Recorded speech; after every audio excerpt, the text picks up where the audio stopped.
continuación, entonces, vamos a seguir con la presentación del ingeniero Tulio Medina. Bien, entonces, el ingeniero Tulio Medina nos va a disertar, nos trae, el tema de su presentación es el estado de conservación de la agrobiodiversidad. Entonces, de la Universidad Nacional del Centro del Perú en Huancayo, con maestría en mejoramiento genético de la Universidad Nacional Agraria La Molina.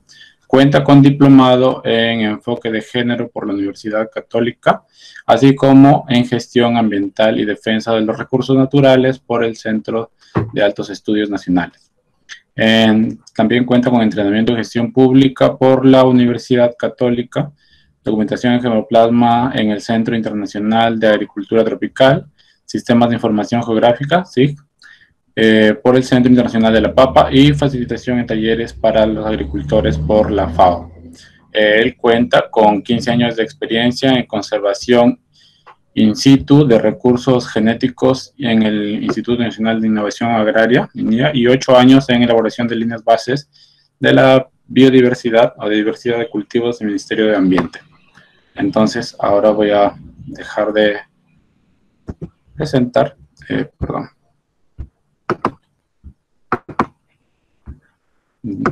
Ingeniero Tulio ya puede iniciar su presentación. ¿Me escuchan? Sí, ingeniero, perfecto. Ya, muchísimas gracias. Gracias, Alex, por la presentación. También agradecer al herbario por esta gentil invitación y a unarme a los saludos por el Día del Biólogo a todos los profesionales de la biología que se encuentran presentes en esta reunión, ¿no? Cómo hacer una presentación después de tan magnífica como hizo la doctora Iris Peralta realmente es un bonito desafío. Así es que vamos a pasar de la ciencia a la gestión del conocimiento, pero sobre todo a cómo es que desde el Estado se está gestionando toda esta agrobiodiversidad, ¿no? Recuerdo mucho que cuando era un estudiante pensaba que el tomate venía de otro lado, ¿no? Y cuando empezamos estos estudios en el tomate me convencí que es tan peruano como la papa.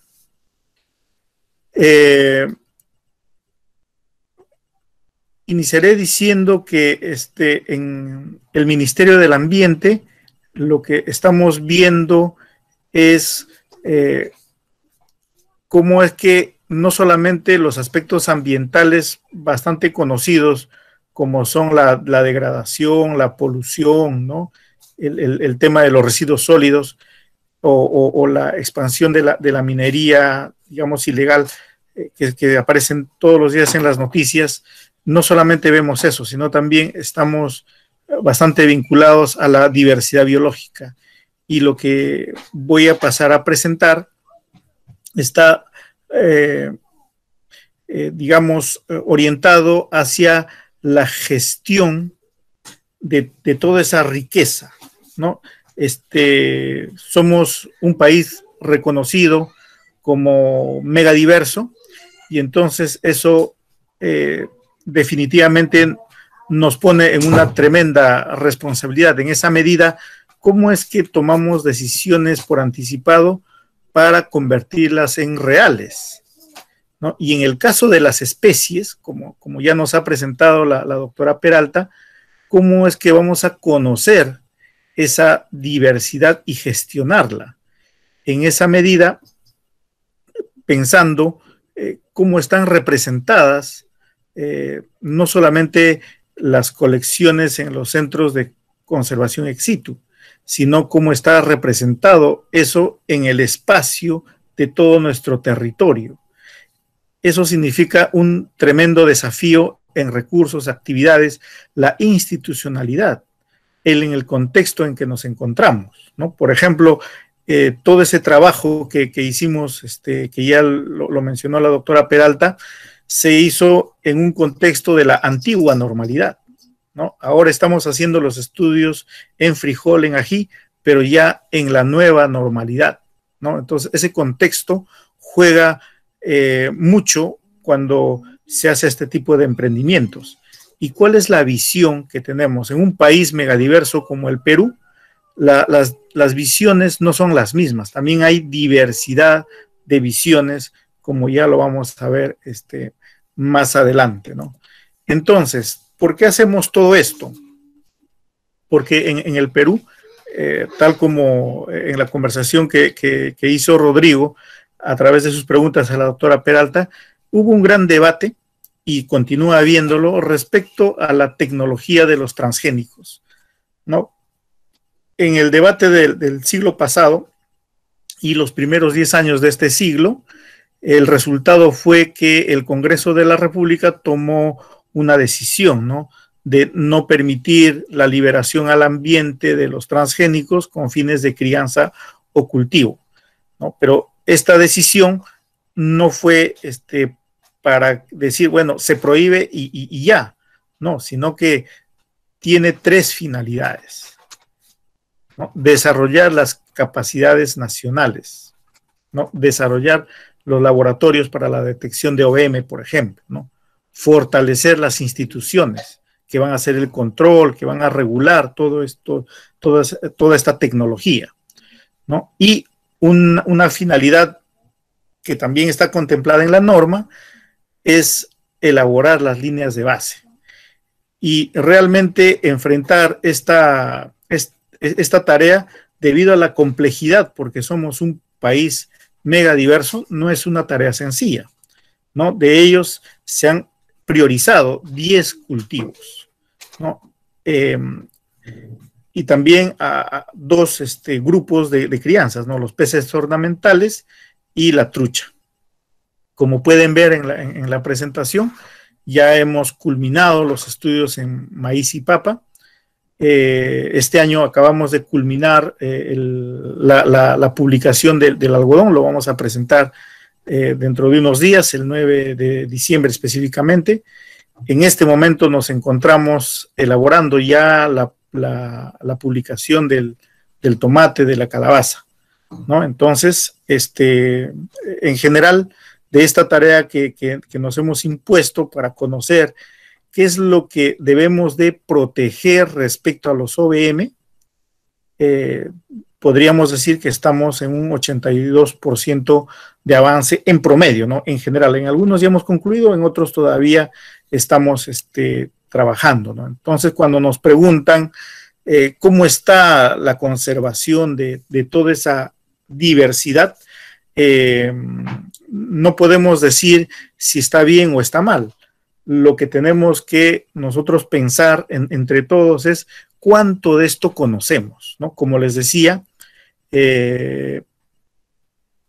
hace bastante tiempo, cuando todavía era estudiante, pensaba que el tomate venía de afuera, ¿no? Y realmente ahora he podido constatar que es una especie que está muy interiorizada en nuestro país, y eso tiene una explicación también en los aspectos socioeconómicos. Pero vayamos a la parte biológica, ¿no? Cuando estamos hablando de diversidad, realmente es una tarea titánica, ¿no? Por ejemplo, en la papa estamos hablando de más de 100 especies. De ellas, 7 especies con 4 subespecies son las cultivadas o domesticadas, ¿no? En el ají tenemos prácticamente toda la diversidad cultivada dentro de nuestro territorio, 5 especies cultivadas, pero también tenemos 8 especies silvestres, ¿no? Lo mismo ocurre en el algodón, la alfalfa es introducida. En la calabaza es una cuestión bastante singular, ¿no? Que todas las especies son domesticadas.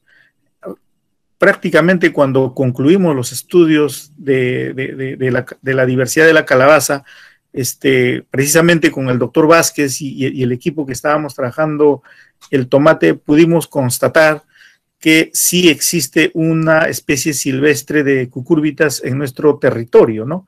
Que todos los reportes apuntan que es un endémico de Ecuador, pero ya tenemos la firme evidencia que está también presente en nuestro país. Entonces, ese grado de conocimiento es lo que nosotros tenemos que preguntarnos. ¿Cuánto conocemos de esa diversidad? Más que decir si está bien o está mal, porque uno no puede decir qué es lo que tengo que proteger si no sé qué es lo que tengo, ¿no? ¿Qué podría perder si no sé cuánto tengo, ¿no? Entonces la cuantificación también es una tarea. En el Ministerio del Ambiente tenemos varios instrumentos de gestión, por ejemplo, el Inventario Nacional del Patrimonio Natural, ¿no?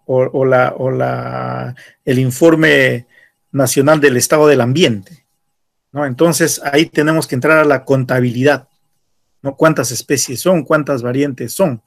¿No? Entonces, y esa tarea es realmente inmensa en un país que, por ejemplo, nosotros intentamos hacer a nivel de los distritos, ¿no? Son más de 1,800 distritos, ¿no? ¿Por qué? Las cuencas a veces no nos ponemos de acuerdo si son 200 cuencas, 300 cuencas, y otros hablan de subcuencas. Entonces, la tarea no es tan sencilla, ¿no?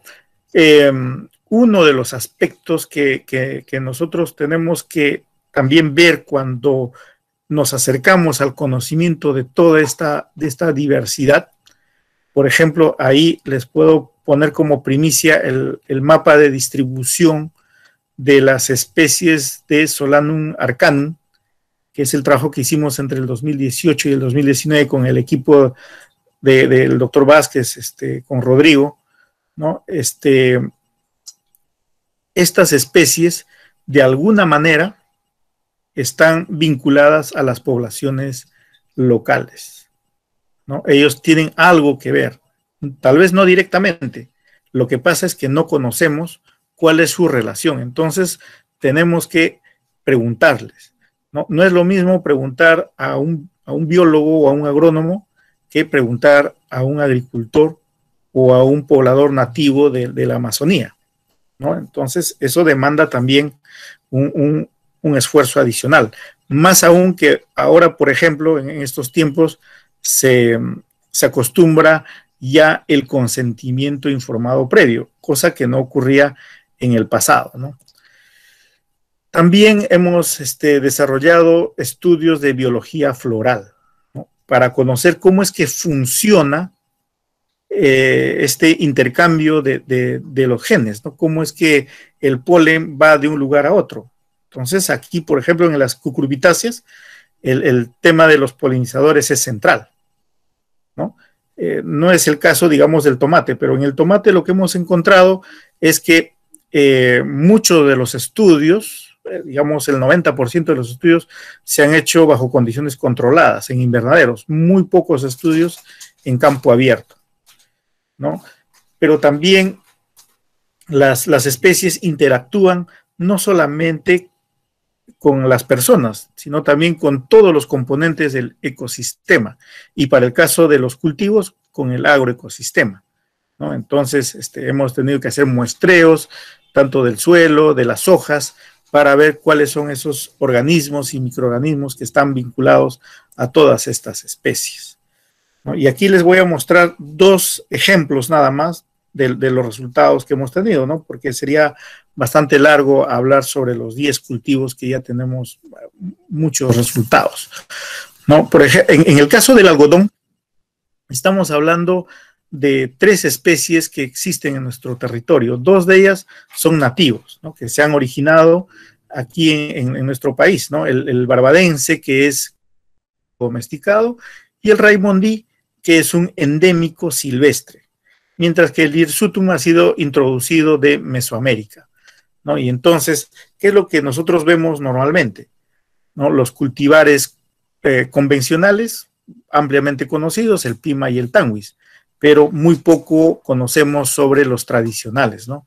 A que le llaman el arriñonado, el áspero y el del país, ¿no? Inclusive hubo una prohibición durante 60 años de cultivar el algodón del país, ¿no? Felizmente todo eso se ha superado y ahora podemos conocer toda esta diversidad, ¿no? Básicamente los estudios en algodón estuvieron bien concentrados en en la costa norte de nuestro país, ¿no? Muchas misiones de colecta, etcétera, hicieron el trabajo en este ámbito, ¿no? Y algunos se dispersaron, digamos, a todo lo largo de la franja costera, pero muy pocos estudios, y en esto en el MINAM hemos visto que hay una gran dispersión de esta diversidad de los algodones en la Amazonía y sobre todo en los valles interandinos. A mí me llamó mucho la atención las poblaciones de algodón del país que están creciendo en la cuenca del río Apurímac, ¿no? En esta cuenca que divide los departamentos de Apurímac y Cusco, ¿no? Entonces, ahí hay un importante acervo genético que, digamos, está por conocerse. Toda esta información está en los mapas, en el geoservidor del Ministerio del Ambiente. Ustedes pueden ver ahí el enlace de donde pueden constatar dónde se ubican todas estas poblaciones, tanto de los convencionales como los cultivares tradicionales y las poblaciones del Raimondí, ¿no? Que en el estudio encontramos que solamente hay 4 relictos, ¿no? Y que está categorizado como amenazado. Entonces ahí hay algunas acciones más que tenemos que emprender.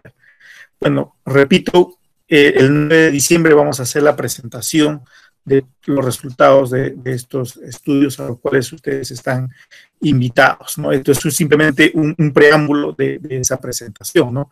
Porque al preguntarnos cómo está la conservación, podemos ver que los algodones, sobre todo los cultivares nativos, los podemos encontrar en los jardines, en los huertos, al borde de las carreteras, en los matorrales, inclusive en los parques. Hay una importante diversidad de algodones dentro de las ciudades, ¿no? Es el caso, por ejemplo, de en Piura, ¿no? Que se pueden encontrar ahí. Otro de los aspectos que hemos visto es que el algodón ha jugado un rol muy importante en la economía nacional en el pasado. Lamentablemente eso ha caído drásticamente, ¿no? ¿Por qué? No es que hayamos perdido la calidad, sino lo que ha habido un detrimento es en los rendimientos. Pese a que tenemos, digamos, el INIA y las universidades han trabajado, bueno, el Instituto Nacional del Algodón, que es una entidad privada, ha trabajado muchísimo en, digamos, obtener cultivares de mayor rendimiento. Lo que encontramos es que hay una estrecha base genética en el Tanguis y en el Pima. ¿Dónde está la diversidad? ¿Dónde está esa fuente? En los algodones tradicionales.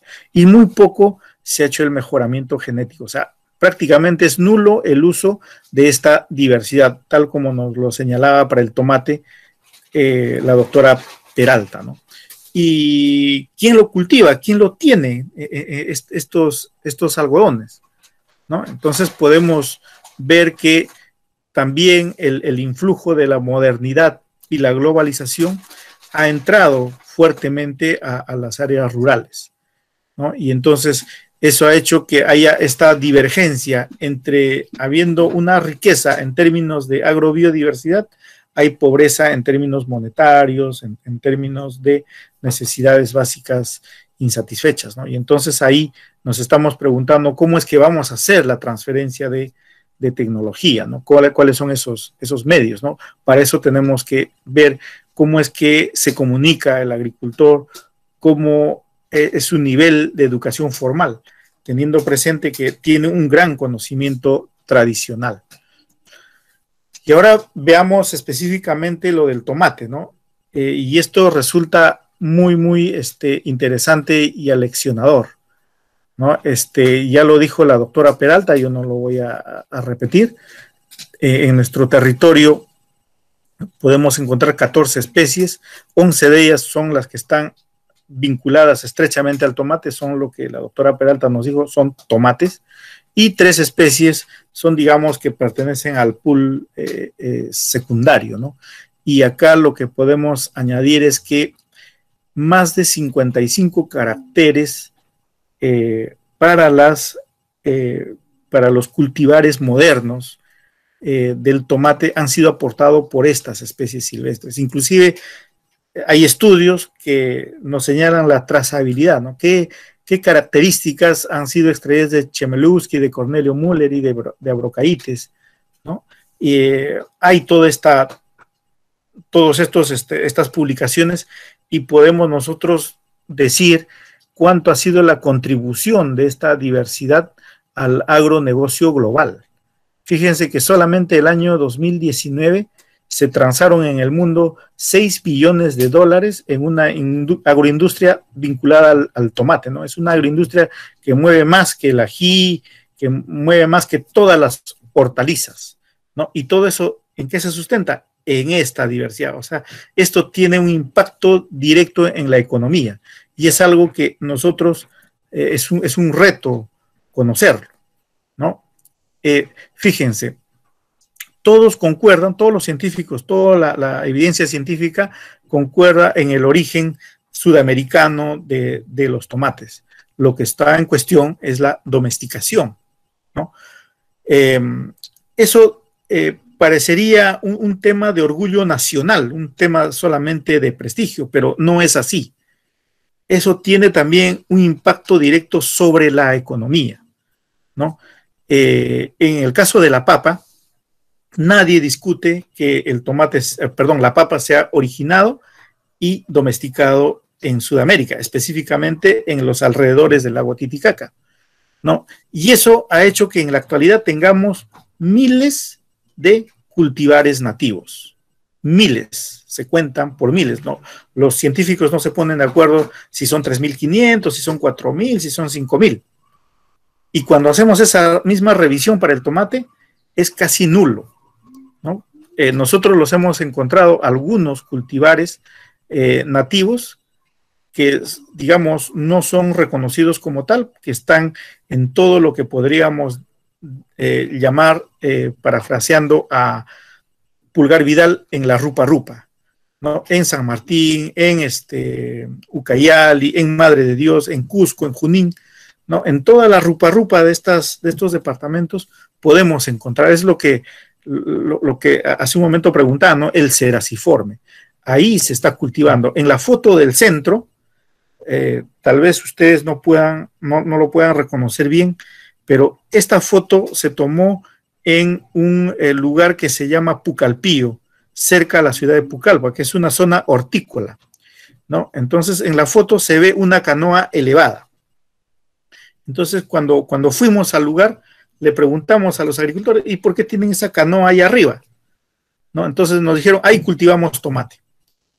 Entonces, nos preguntamos, ¿y por qué hacían eso? La elevación es más o menos de 2,5 metros a 3 metros. ¿Ya? Es porque toda esa zona, gran parte del año, se inunda.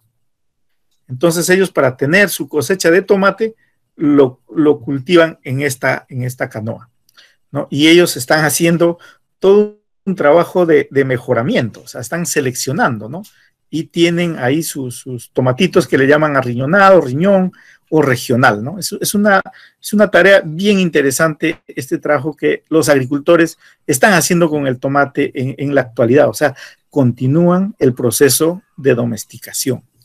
Entonces, la controversia respecto a la domesticación del tomate viene porque precisamente no hay estructuras que perduren en el tiempo, como el caso de los otros cultivos, ¿no? En el maíz se pueden encontrar mazorcas, granos, ¿no? En los basureros de los sitios arqueológicos. Pero en el caso del tomate, como es una, digamos, especie suculenta, ni siquiera podemos recuperar el pedúnculo, ¿no? Entonces, no hay evidencia arqueológica respecto de el tomate en la antigüedad. Y la palabra tomate proviene de un vocablo náhuatl, ¿no? Y en estos estudios que hicimos, hemos recopilado los nombres de las especies silvestres y también de los tomates, ¿no? Entonces, de un conjunto de nombres, encontramos que solamente 8 no utilizan como prefijo o como sufijo el término tomate, ¿no? O sea, en algún momento de nuestra historia se ha perdido el nombre del tomate original en las lenguas nativas, ¿no? Entonces, hemos encontrado una breve referencia en la lengua moche, Y ahora estamos buscando en las otras lenguas, continuamos la búsqueda de estos nombres de los tomates en las diferentes lenguas que se hablan en el país, ¿no? Y entonces, como les decía hace un momento, ¿no? Esto tiene un impacto directo sobre la actualidad, en la economía actual, ¿no? Porque si bien es cierto, en la papa hay miles de cultivares nativos, el INIA y las universidades y otros centros de investigación privados, como el Centro Internacional de la Papa, están desarrollando la investigación, la ciencia, nuevos cultivares en papa. Eso no ocurre en el tomate, ¿no? Lo que encontramos son programas de hortalizas y el tomate es uno más de entre ellos, ¿no? Entonces, toda nuestra producción se basa en semillas de tomate importado, absolutamente todo, eso ya lo hemos constatado, ¿no? Entonces, ese es el peso histórico que tenemos que reflexionar al momento de gestionar toda esta diversidad, ¿no?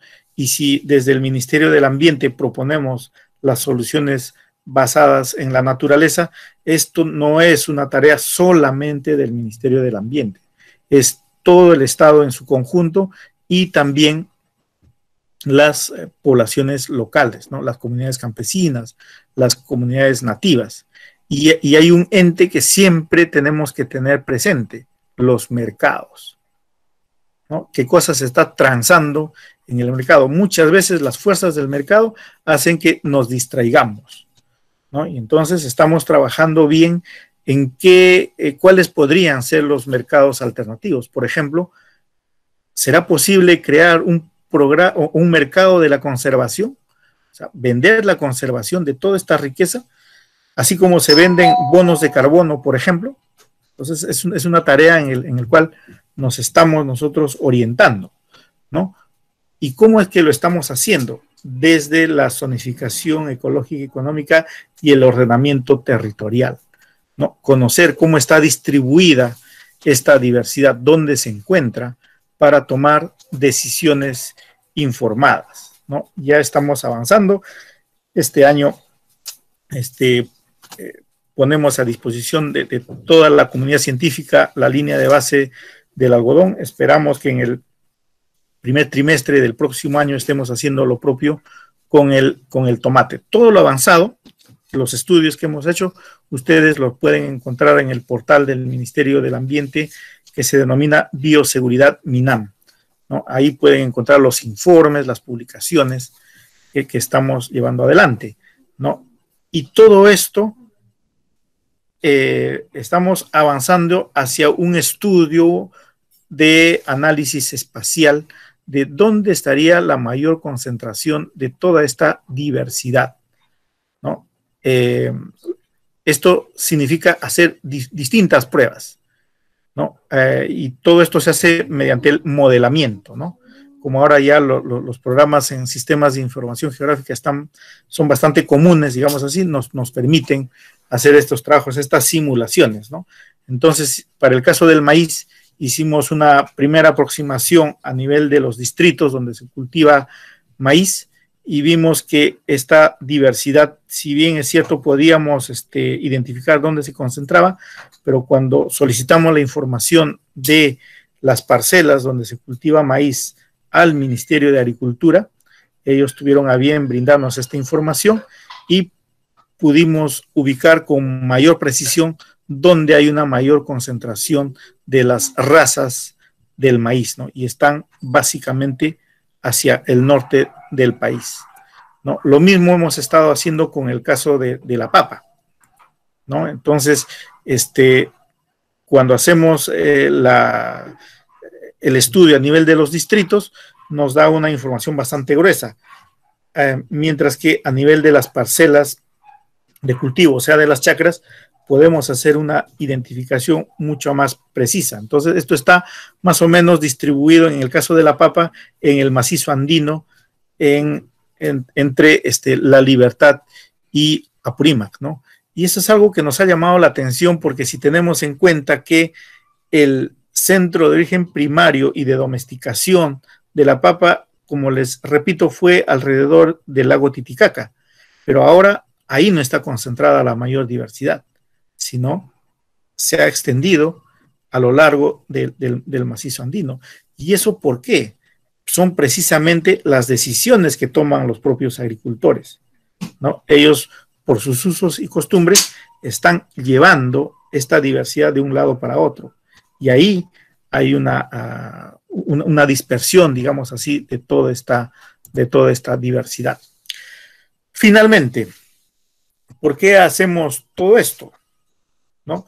Es simplemente por reputación y decir que somos el centro de origen y centro de diversificación. No, definitivamente tenemos que emprender una tarea de gestión de esta diversidad, ¿no? Por ejemplo, en el caso específico del tomate, ¿no? La mayor información cuando iniciamos los estudios se encontraban fuera del país. Nosotros tuvimos que recurrir a la Universidad de Londres, a la Universidad de Davis en California, en Estados Unidos, donde tienen ellos colecciones de germoplasma, de herbarios, de la diversidad del país, ¿no? La Universidad de Valencia en España, ¿no? Entonces reunimos toda esa información y ahora, como dijo la doctora Peralta, hemos recogido lo actual, lo que está presente ahora, 2018, 2019. ¿Dónde lo hemos ubicado?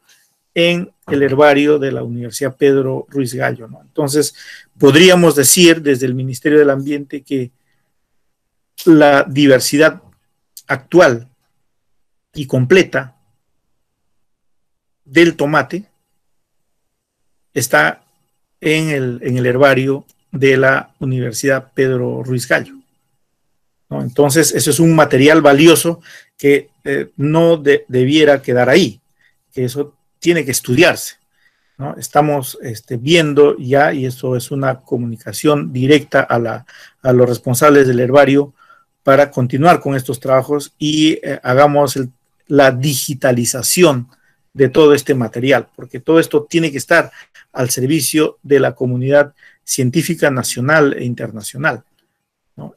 Entonces, esta gestión son unas decisiones que, como les decía al inicio, ¿no? ¿Cómo es que nos anticipamos? Tomamos decisiones anticipadas para volverlas en realidad.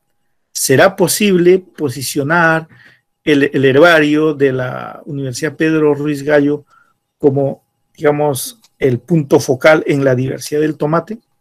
Es una tarea que, digamos, representa un desafío en lo inmediato.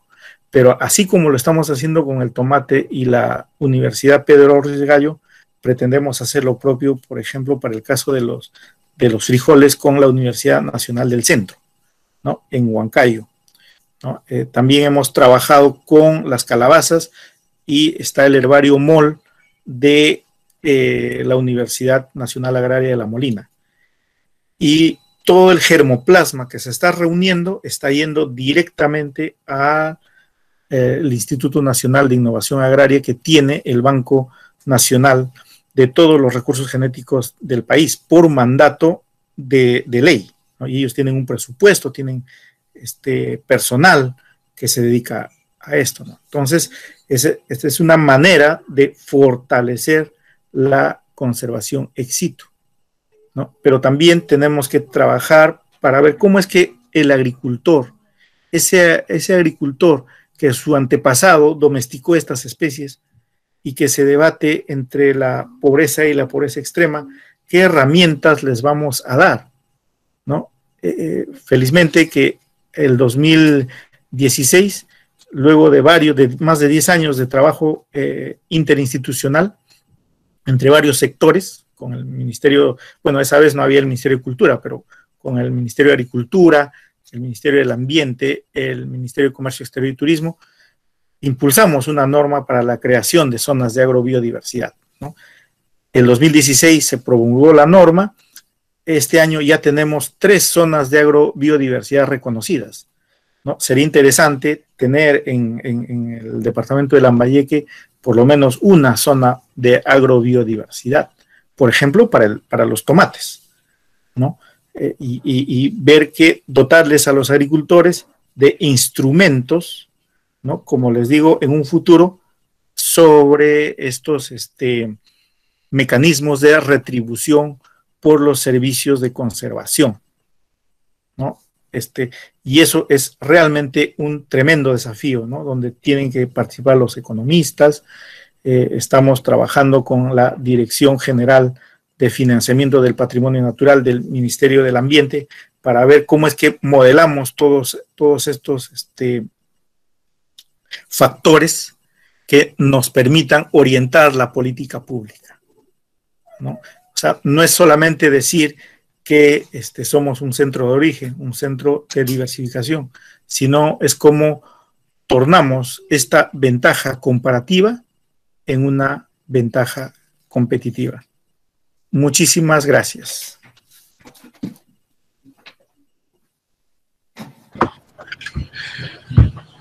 Gracias a usted, ingeniero Tulio. Si hay alguna pregunta del público, por favor, un momento. Si desean intervenir, me avisan. Doctora Peralta, ¿desea intervenir? Sí. Adelante. Sí, ¿cómo estás, Tulio? Buenas tardes.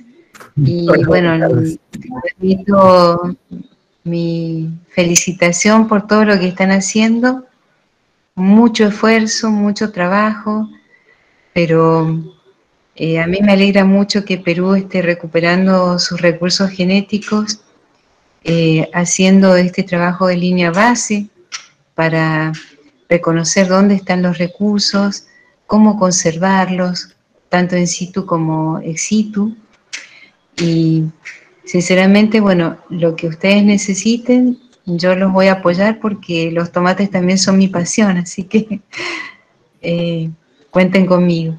Y mi pregunta era acerca de tu interpretación sobre la domesticación del tomate en Perú. ¿Qué hipótesis tienen después de pensar que no era del Perú y ahora que sabes que sí es del Perú? Claro. Sí, doctora, muchísimas gracias. Sí, bueno, en principio la colaboración es muy importante, ¿no? Yo invitaría a todos los que están escuchándonos ahora que nos pongamos a colaborar. Muchas veces nosotros, como digo, tenemos visiones distintas y eso es propio de nosotros mismos, ¿no? Entonces, queremos ser los primeros, queremos ser los mejores, pero esto es un trabajo de equipo. Acá es como el fútbol, ¿no? No podemos jugar solos, tenemos que jugar en equipo. Y en esa medida, me ayuda mucho su pregunta en el pensar que en el pasado pensábamos que la domesticación eran eventos. Y ahora cada vez nos convencemos que son procesos, ¿no? Entonces, en este proceso hemos encontrado que nuestros colegas arqueólogos, ¿no? Y dicho sea de paso, en Lambayeque hay una corriente arqueológica muy fuerte que ha desarrollado mucho, ¿no? He tenido la oportunidad de visitar varios de los museos, he conversado con varios de los directores de esos museos. Podemos encontrar que hay un paralelismo, ¿no? Estamos trabajando casi en lo mismo, pero en forma paralela. No nos encontramos, no nos preguntamos entre nosotros, ¿no? Entonces, precisamente de ahí viene este vocablo en mochica de la palabra tomate, donde estamos empezando a tomar, digamos, el hilo de la madeja, ¿no? O sea, ¿qué tan antiguo es el tomate en nuestro país, ¿no? Cuando uno compara con el algodón, la evidencia nos está diciendo que el algodón se habría originado más o menos tal como lo conocemos ahora, como especie, ¿no? Gossypium barbadense, ¿no? Se habría originado más o menos hace 2 millones de años. O sea, cuando se pobló esta parte del mundo, ya encontraron el algodón tal cual, y lo único que hicieron fue domesticarlo. En el caso del tomate, ¿cómo fue ese paso, ¿no? ¿Lo encontraron tal cual o es que a partir de los silvestres moldearon una nueva especie, ¿no? Y entonces el trabajo está en precisamente ir a esas fuentes, ¿no? ¿Y dónde está la fuente? En toda la rupa. Y no es un trabajo netamente biológico, sino también es un trabajo de etnología, de antropología, ¿no? Tenemos que ver cómo es que los agricultores están modelando esa diversidad, porque los agricultores, cuando les mostraba la fotografía de esta canoa elevada, es porque ellos también domestican el espacio, ¿no? Y en esa medida, la respuesta a su pregunta sería ¿cómo acotamos la pregunta? ¿No? ¿Cómo mejoramos la pregunta? Teniendo en cuenta que la domesticación es un proceso y es un proceso actual y vigente. Entonces, si encontramos cómo es que los agricultores tradicionales están domesticando las especies en la actualidad, creo que podremos desentrañar la respuesta si es que se domesticó aquí o no se domesticó, ¿no? Porque hay que tener en cuenta que el ceraciforme es la única especie, digamos así, que se distribuye ampliamente desde el pasado, ¿no? Hablemos de antes del arribo de los españoles, ¿no? Antes de ellos ya el ceraciforme se encontraba en Mesoamérica y en Sudamérica, ¿no? Ya posterior a ellos es que ya el Lycopersicum ya se distribuyó en todo el mundo, ¿no? Entonces no contamos eso, sino el ceraciforme, ¿no? ¿Cómo es que llegó a México? ¿Llegó domesticado o llegó silvestre? ¿No? Es la misma pregunta que nos hacemos para el maíz. ¿Cómo llegó el maíz al Perú? ¿Llegó domesticado o llegó silvestre, ¿no? Teniendo en cuenta que los hallazgos arqueológicos, en el caso del maíz, nos dicen 5.000 años de antigüedad.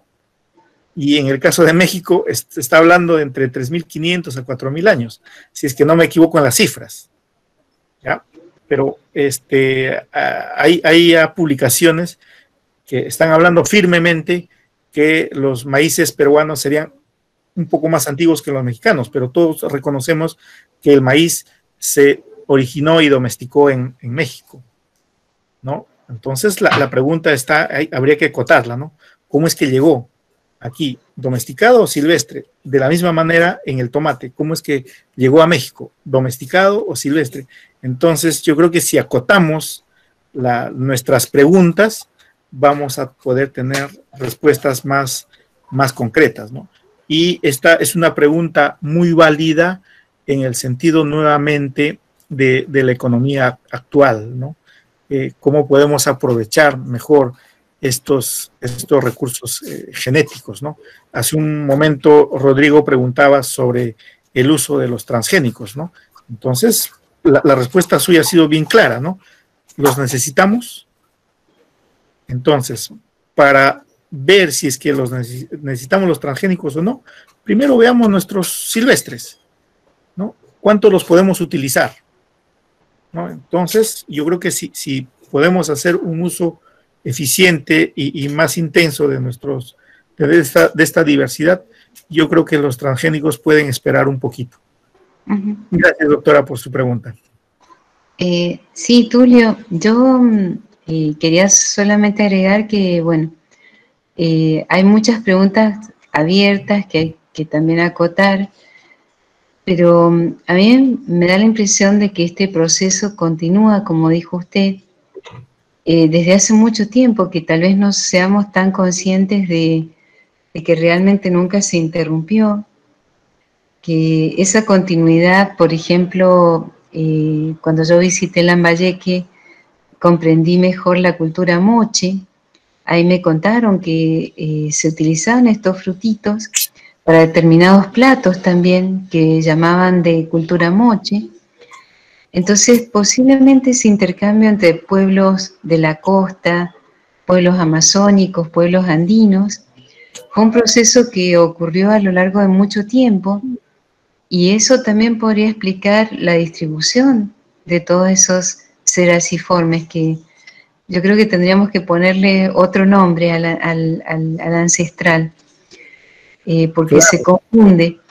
Y a mí me parece que habría que abordar un estudio, ahora que comprendemos mejor la distribución, que tenga que ver con los síndromes de domesticación. Y que eso no solamente es trabajos moleculares, como, bueno, se conoce la diversidad genética y se sabe que ha habido flujo, que ha habido intercambio, pero ustedes tienen todo el conocimiento etnobotánico. Y si se encontraran evidencias arqueológicas sería fantástico. Pero a mí me parece que acá hubo una impronta muy grande del desarrollo de la cultura posterior incaica, que llevó también a muchos lugares. Entonces, a mí me parece que hay como procesos que tienen que ver con lo biológico, pero que tienen que ver con lo humano, con el transporte, que es muy difícil de desentrañar, pero no imposible. Claro. Así que hay herramientas y habría que afinar las preguntas, como usted dice, pero ya tiene los recursos para poder hacer esas preguntas y responderlas. Así es. Mire, para adelantar un poquito esas preguntas que nos estamos haciendo y posiblemente nos lleven a nuevos emprendimientos, ¿no? En el Perú es muy común y es uno de nuestros platos bandera el ceviche, ¿no? Y entonces nos preguntábamos cómo es que se hacía ceviche antes de la llegada del limón, con qué se acidulaba. Entonces la respuesta puede estar en el tomate. Sí. ¿No? Entonces, fíjese que no estamos tan lejos, ¿no? Entonces, es cuestión de, como repito, afinar la pregunta, reunir la evidencia y esperamos que nuestros colegas o nuestros amigos arqueólogos hagan también su parte, ¿no? Porque sé que es bastante difícil encontrar restos del tomate, pero en algún lugar podrían estar, ¿no? Tal vez no tengamos las herramientas en este momento, pero a mí me decían, cuanto más muestreo se hace, hay más probabilidad de encontrar, ¿no? Entonces, yo creo que habría que intensificar esa parte de la ciencia también.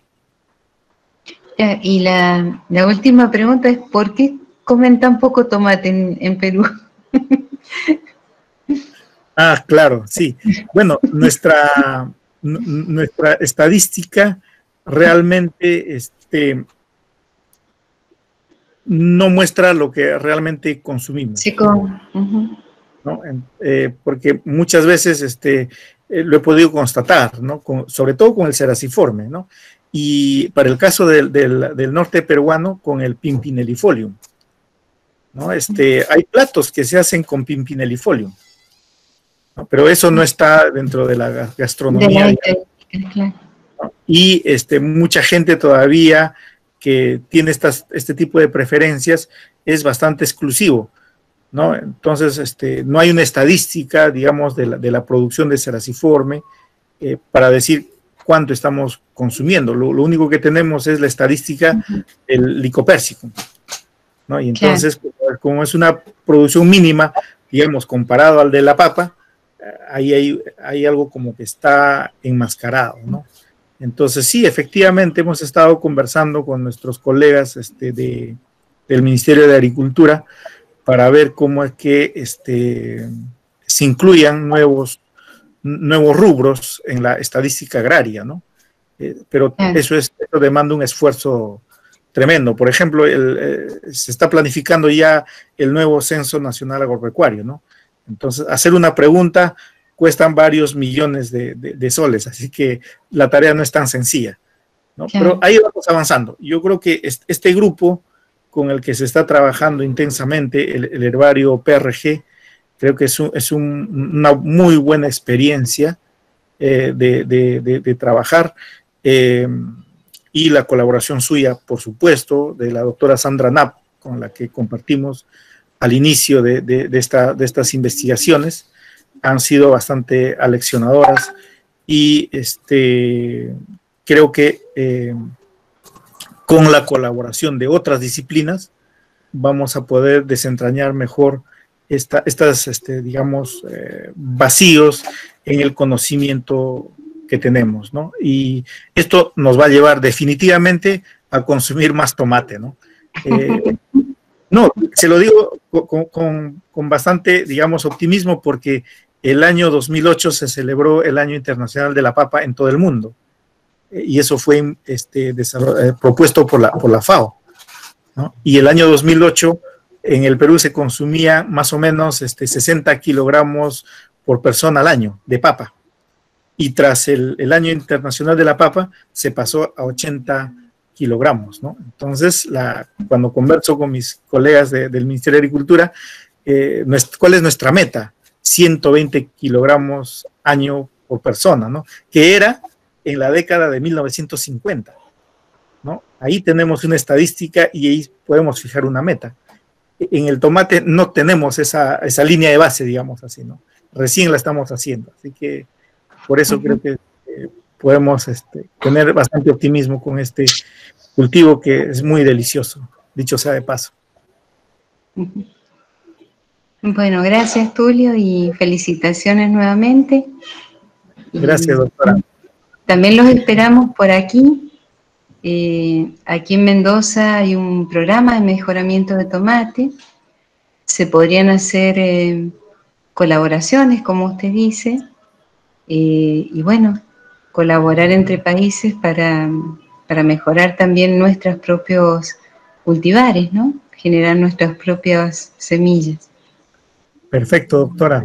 Ya usted nos visitó, ahora nos toca a nosotros devolverle la visita. Claro. En febrero se hace el Día del Tomate aquí, así que está invitado, Tulio. Gracias, gracias. Muy amable. Ya. Bien, entonces agradecer al ingeniero Tulio Medina por su presentación. Alex, ¿sí? Alex, te habla la profesora Carmen. Sí, profesora, adelante. Sí, buenas noches con todo. Buenas noches, doctora, ingeniero, por una excelente exposición que han tenido realmente. Para nosotros nos va a ayudar mucho en todo este aspecto a los alumnos y a todos los que formamos parte de la Facultad de Ciencias Biológicas. Más que nada para acotar en base a la problemática que ustedes han estado hablando, por qué quizás en el Perú tampoco, aparte de los problemas que ya se han presentado y que han expuesto, el cultivo de tomate, al menos acá en la zona de Lambayeque, es uno de los cultivos que más aplicaciones recibe por parte del control de plagas. En estadísticas que nosotros hemos realizado en las zonas de Monsefú, en las zonas de Reque, donde se cultivan el tomate, en promedio, según lo que nos reportaban los agricultores, es un promedio de 15 aplicaciones. Este es uno de los grandes problemas y quizás la gente, como ya conoce ese aspecto, rehúsa el uso directo del cultivo, de utilizarlo, a pesar de las bondades que conocemos de esta hortaliza, ¿no? Entonces, ya que el ingeniero está dentro de esos programas, se debe incluir también la parte de sanidad en el aspecto de plagas. Muchas gracias. Ok, profesora, muchísimas gracias por su acotación, ¿no? No, y efectivamente hemos estudiado toda esa parte, ¿no? Como dije en mi presentación, los componentes del agroecosistema, ¿no? Y ahí están precisamente todos estos bichos, todos estos microorganismos que son perjudiciales para el cultivo. Y la respuesta aparentemente es bastante sencilla, ¿no? Todos nuestros cultivares son importados y eso hace que estos cultivares sean adaptados a otras condiciones donde no hay las poblaciones de insectos y de microorganismos que tenemos aquí. De hecho, los silvestres, ¿no? El Pimpinellifolium, básicamente el Pimpinellifolium, ¿no? Lo he visto en grandes poblaciones ahí en el norte peruano, y que pese a que hay todos estos bichos, está ahí casi intacto. ¿no? Entonces yo creo que hay fuentes de resistencia muy importantes. Reitero, el no tener programas de mejoramiento, el no tener programas de investigación en tomate nos ponen en una situación deficitaria. Lo que nosotros, teniendo toda esta riqueza de diversidad, podríamos utilizar esa diversidad para generar nuestros propios cultivares modernos, ¿no? Teniendo a la mano cuáles son esos problemas. Mosca blanca, ¿cuál de estas especies es resistente a la mosca blanca? ¿No? Oidium, Phytophthora infestans, ¿no? De hecho, que hablaba con un ambientalista, ¿no? Que es otro ingeniero agrónomo muy conocido, Luis Gomero, ¿no? de la Red de Agricultura Alternativa a los Agroquímicos. Él me decía que utiliza el Abrocaites en hacer sus repelentes, para fumigar las plantas con repelentes. Y él ni sabía que era Abrocaites, ¿no? El día jueves nomás, hace 9 días atrás, con él recorrimos el Valle del Chillón y encontramos 5 especies, ¿no? Ahí en el distrito de Santa Rosa de Quibes, que también la doctora Peralta visitó, ¿no? Y entonces fue y ella puede dar fe de eso, ¿no? Hay una diversidad enorme en nuestros valles de la costa y también en los valles interandinos que no están siendo utilizados, ¿no? Entonces, la investigación es fundamental, ¿no? La parte biológica, por supuesto, con los caracteres moleculares, bienvenido, pero como dice la doctora Peralta, el conocimiento tradicional, la etnobotánica, fundamental para que eso que, digamos, con la biotecnología moderna y los transgénicos se quiere acortar, el conocimiento tradicional nos va a permitir acortar, tal vez mucho más que la biotecnología moderna, porque los agricultores saben qué bichos están, cuáles son los resistentes, qué planta tolera mejor. O sea, ellos nos pueden dar información valiosísima que nos pueden orientar, ¿no? Entonces, la clave está en cuánto vamos a desarrollar la investigación, y yo estoy convencido, soy uno de los convencidos, y eso le digo a las autoridades en el Ministerio del Ambiente, que la Universidad Pedro Ruiz Gallo tiene, digamos, esta colección tan importante que de continuar con el trabajo, vamos a tener respuestas bastante concretas a, digamos, las deficiencias en tecnología que ahora adolecemos, como es el uso indiscriminado de agroquímicos, ¿no?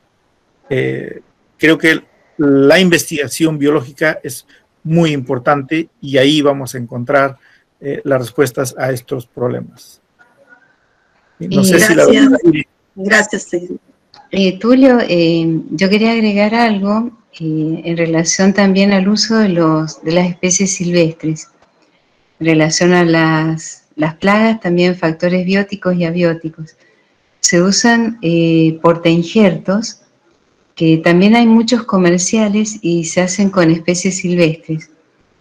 Hay unos comerciales, por ejemplo, me acuerdo ahora de Maxifor o Emperador, que son híbridos entre Solanum abrocaites y la especie cultivada. Esos son híbridos que generan las empresas, es decir, no sabemos qué entradas usan para generarlos. Pero realmente, cuando se injertan, tienen muchas resistencias, sobre todo a patógenos de los suelos. Entonces, ustedes tienen tanta diversidad en cuanto a especies silvestres, que también una línea de investigación sería el uso de portainjertos directamente, porque el cruzamiento lleva mucho tiempo hasta que se incorporan esos caracteres. Pero si uno tiene una muy buena variedad de tomate, puede injertarla en una especie silvestre o en un híbrido de una silvestre, y eso también ayudaría a reducir la aplicación de agroquímicos. Por ejemplo, contra Phytophthora, eso se utiliza contra nematodos también, o en lugares donde los suelos son muy salinos. Eso me parece que es una línea. Nosotros tengo 2 estudiantes que están trabajando en eso, pero usamos portainjertos comerciales, no los hemos generado nosotros. Pero esa sería una línea interesante para el problema que está planteando Carmen.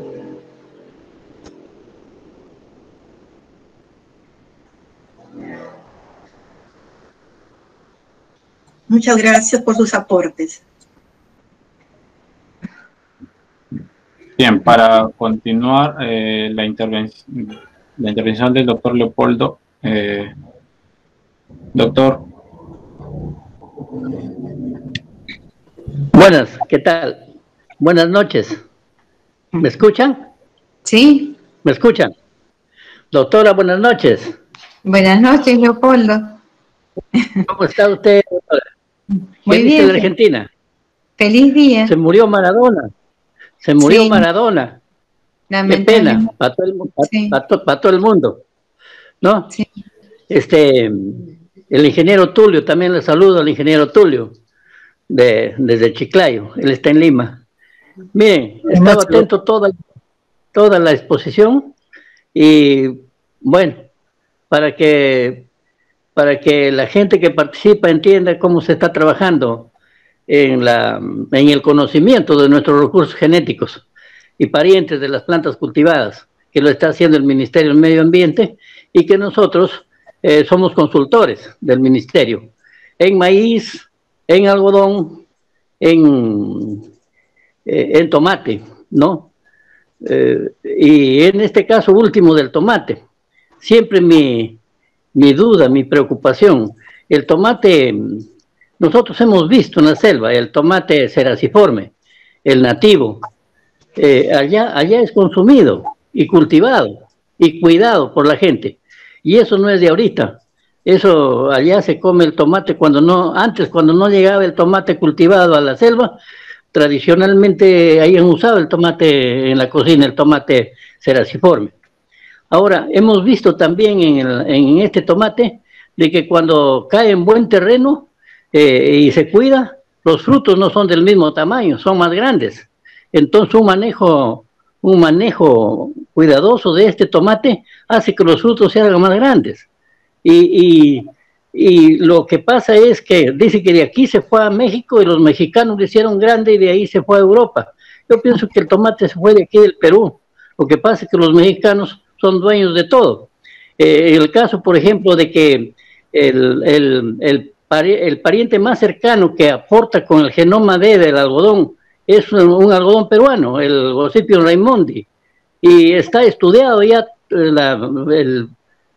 toda la secuencia de ADN de este tomate, y el más cercano de todos que aporta el genoma D en los tomates tetraploides, o sea, en los cultivados, es el raimondi y no es otro.